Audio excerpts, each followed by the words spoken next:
नमस्कार प्रिय मित्रों, मैं आप सभी हिंदी साहित्य प्रेमियों का अंतर्दृष्टि परीक्षा कोचिंग सेंटर में हार्दिक स्वागत करता हूं। इसी के साथ मैं आज आप लोगों के समक्ष हिंदी वर्णमाला प्रश्नोत्तरी का तीसरा भाग आप लोगों के समक्ष लेकर आया हूं। प्रिय मित्रों, जैसे कि आप लोगों को पता है कि पिछले वीडियो में मैं दो प्रश्नोत्तरी वर्णमाला की लेकर आ गया हूं, जिसमें से मैंने टोटल 80 प्रश्न लिए हुए हैं। यह 80 प्रश्न आपके लिए परीक्षा में महत्वपूर्ण हो सकते हैं, इसीलिए इस वीडियो को पूरा देखने की कोशिश करें।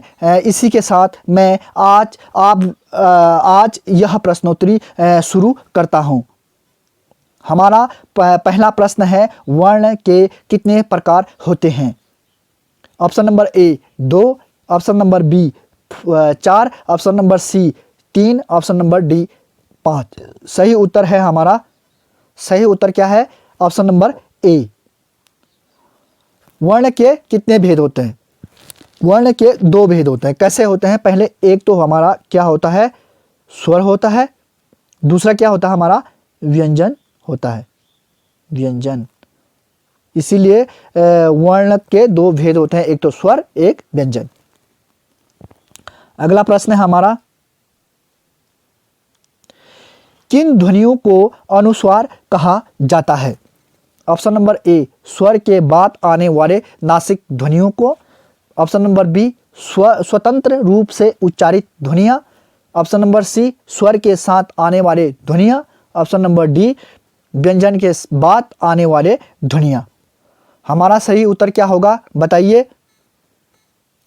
हमारा सही उत्तर है स्वर के बाद आने वाले नासिक ध्वनियों को क्या कहा जाता है? अनुस्वार कहा जाता है। अगला प्रश्न है, हिंदी में मूल वर्णों की संख्या कितनी मानी जाती है?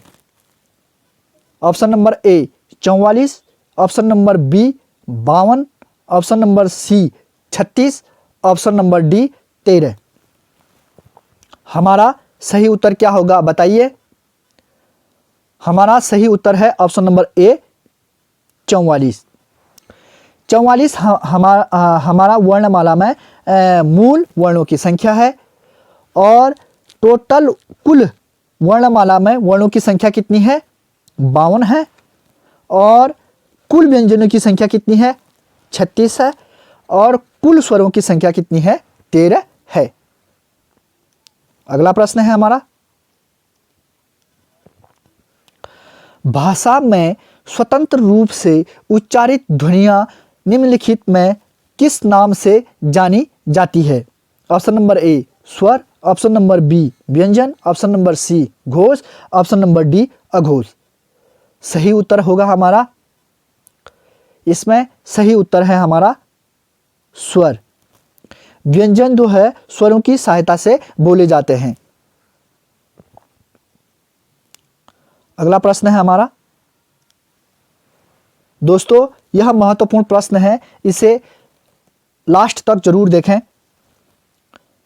उच्चारण के कालमान को क्या कहा जाता है? उच्चारण के कालमान को क्या कहा जाता है? ऑप्शन नंबर ए समास, ऑप्शन नंबर बी व्यंजन, ऑप्शन नंबर सी मात्रा, ऑप्शन नंबर डी स्वर। उच्चारण के कालमान को क्या कहा जाता है? ऑप्शन नंबर सी हमारा क्या होगा? मात्रा। प्रिय मित्रों, इस प्रकार के प्रश्न आपको किताबों में कम मिलेगा। यह महत्वपूर्ण प्रश्न है, इसे जरूर देखें। मैंने कितने सारे किताबों से देखकर कलेक्ट करके आपके लिए महत्वपूर्ण प्रश्न लेकर आया हूं, इसलिए यह महत्वपूर्ण प्रश्न है, इसे जरूर देखें। अगला प्रश्न है, स्वर तंत्रियों में कंपन के आधार पर हिंदी वर्णमाला में व्यंजनों के 2 वर्ग बनते हैं, कौन कौन से? ऑप्शन नंबर ए घोष अघोष, ऑप्शन नंबर बी अल्पप्राण महाप्राण, ऑप्शन नंबर सी ऊष्म अंतस्थ, ऑप्शन नंबर डी स्वर व्यंजन। हमारा सही उत्तर क्या होगा बताइए? हमारा सही उत्तर है ऑप्शन नंबर बी अल्पप्राण महाप्राण। अगला प्रश्न है हमारा, भाषा की सबसे बड़ी इकाई क्या है? ऑप्शन नंबर ए वर्ण, ऑप्शन नंबर बी शब्द, ऑप्शन नंबर सी वाक्य, ऑप्शन नंबर डी अक्षर। भाषा की सबसे बड़ी इकाई क्या है? आप लोगों को पता होगा ऑप्शन नंबर सी वाक्य। यहाँ पर सही उत्तर है वाक्य। भाषा की सबसे बड़ी इकाई क्या होती है? वाक्य होती है। भाषा की सबसे छोटी इकाई क्या होती है? वर्ण होती है। और भाषा की लिखित सबसे छोटी इकाई कहा पूछा जाएगा तो हमारा उत्तर क्या होगा? शब्द होगा और शब्द होगा। अगला प्रश्न है, किसी को पुकारने के लिए किस वर्ण का प्रयोग किया जाता है? यह हमारा महत्वपूर्ण प्रश्न है, इसे जरूर देखिएगा। ऑप्शन नंबर ए ह्रस्व, ऑप्शन नंबर बी दीर्घ, ऑप्शन नंबर सी प्लुत, ऑप्शन नंबर डी लघु। सही उत्तर क्या होगा? किसी को पुकारने के लिए किस वर्ण का प्रयोग किया जाता है?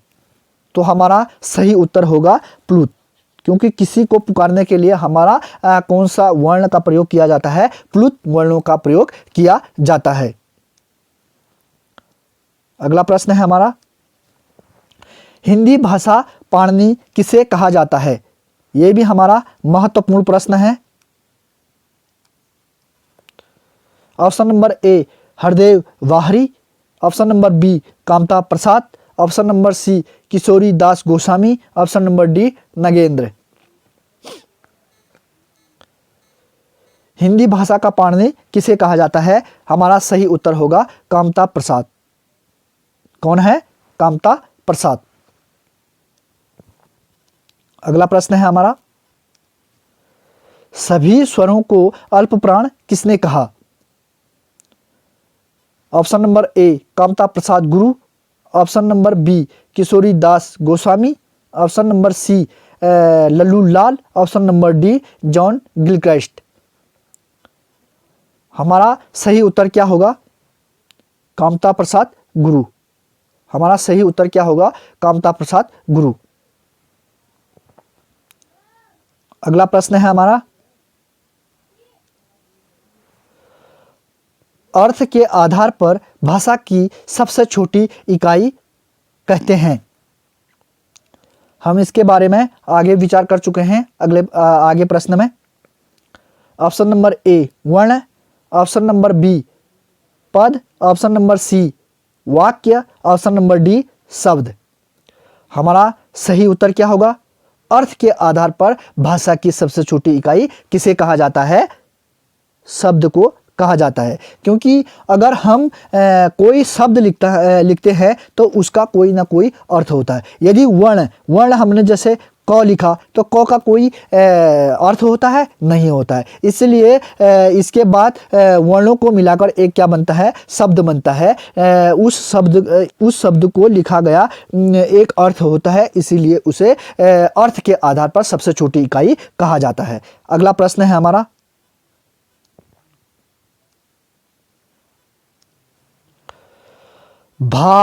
भावार्थ के आधार पर भाषा की सबसे बड़ी इकाई कौन सी है? भावार्थ के आधार पर भाषा की सबसे बड़ी इकाई कौन सी है? ऑप्शन नंबर ए वाक्य, ऑप्शन नंबर बी पद, ऑप्शन नंबर सी वर्ण, ऑप्शन नंबर डी शब्द। ये भी बहुत महत्वपूर्ण है, इंपॉर्टेंट, जरूर देखिएगा। इसमें सही उत्तर क्या होगा हमारा? इसमें सही उत्तर है ऑप्शन नंबर ए वाक्य। भावार्थ के आधार पर भाषा की सबसे बड़ी इकाई कौन सी होती है? वाक्य होती है। अगला प्रश्न है हमारा, यह भी महत्वपूर्ण है। व्याकरण के अंग कौन कौन से हैं? ऑप्शन नंबर ए वर्ण, शब्द, वाक्य, ऑप्शन नंबर बी संधि, समास, तत्सम, ऑप्शन नंबर सी रूट, यौगिक, योग रूट, ऑप्शन नंबर डी तत्सम, तद्भव, देशज। सॉरी, यहाँ पर देशज है, देशज। हमारा सही उत्तर क्या होगा बताइए? हमारा सही उत्तर है वर्ण, शब्द, वाक्य। अगला प्रश्न है प्रश्न नंबर 14वां। मात्रा के आधार पर कुल स्वरों की संख्या कितनी मानी जाती है? सही उत्तर बताइए। Option number A 11, option number B 13, option number C 10, option number D 12। ये भी महत्वपूर्ण प्रश्न है, बार बार पूछा गया प्रश्न है परीक्षा में। यहां पर हमारा सही उत्तर है 10। यदि स्वरों में कुल स्वर पूछा जाएगा तो कुल स्वर कितने होंगे हमारे? कुल स्वर होंगे 13। और मूल स्वर पूछे जाएंगे तो मूल स्वर कितने होंगे हमारे?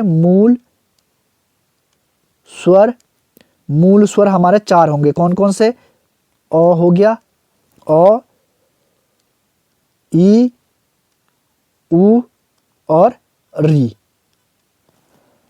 उसी प्रकार मुख्य स्वर पूछे जाएंगे तो मुख्य स्वरों में कितनी गिनती की जाती है? 11।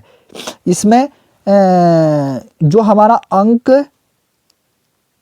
अंक और अह होता है वो अयोगवाह स्वर के रूप में मान्यता दी गई है, इसलिए इनको स्वरों के वर्णों में गिनती नहीं की जाती है, इन्हें अयोगवाह माना जाता है। इसलिए कुल स्वरों की संख्या कितनी मानी जाती है? 13 मानी जाती है। अगला प्रश्न है विदेशी स्वरों की संख्या कितनी मानी जाती है? और विदेशी स्वर कौन कौन से हैं? Option number A 2, option number B 4, option number C 3, option number D 5। विदेशी स्वरों की संख्या कितनी मानी जाती है? हमारा सही उत्तर है विदेशी स्वरों की संख्या 4 मानी जाती है। विदेशी स्वर कौन कौन से होते हैं? एक तो हमारा क होता है, एक ख होता है, एक प होता है, एक फ होता है। यह हमारे विदेशी स्वर होते हैं। इसे आगत व्यंजन भी कहा जाता है। आगत व्यंजन क्यों कहा जाता है? क्योंकि हमारे हिंदी भाषा में आए हुए वर्ण होते हैं विदेशी से, इसलिए इसे आगत वर्ण भी कहा जाता है। अगला प्रश्न है हमारा उदासीन स्वर किसे कहा जाता है? प्रिय मित्रों, यह भी बहुत महत्वपूर्ण है। ऑप्शन नंबर ए ई, ऑप्शन नंबर बी अ, ऑप्शन नंबर सी उ, ऑप्शन नंबर डी ए। ऐसे प्रश्न आप लोगों को बहुत कम मिलेंगे, इसलिए इस वीडियो को जरूर देखें। यहाँ पर हमारा सही उत्तर होगा ऑप्शन नंबर बी, उदासीन स्वर अ है।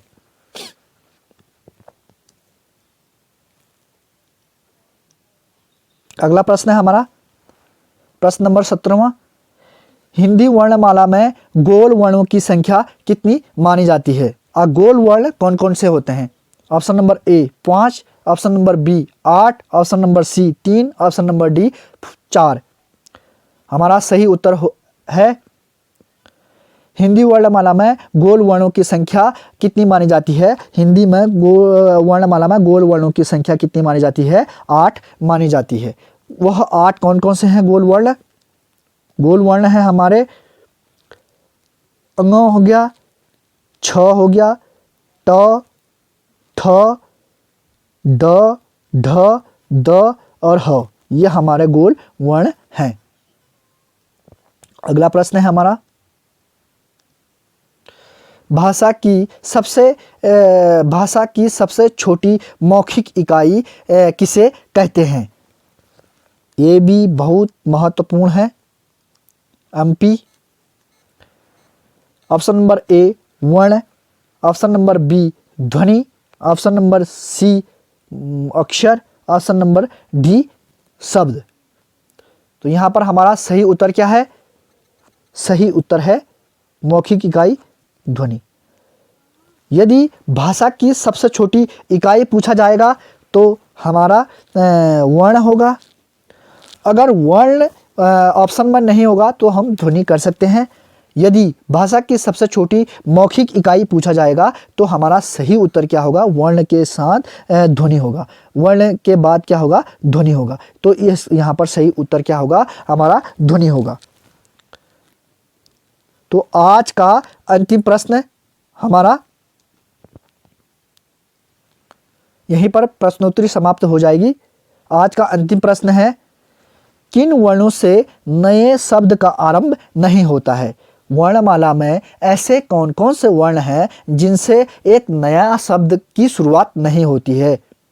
ऑप्शन नंबर ए य र, ऑप्शन नंबर बी अणु ढ, ऑप्शन नंबर सी क ख, ऑप्शन नंबर डी ड ढ।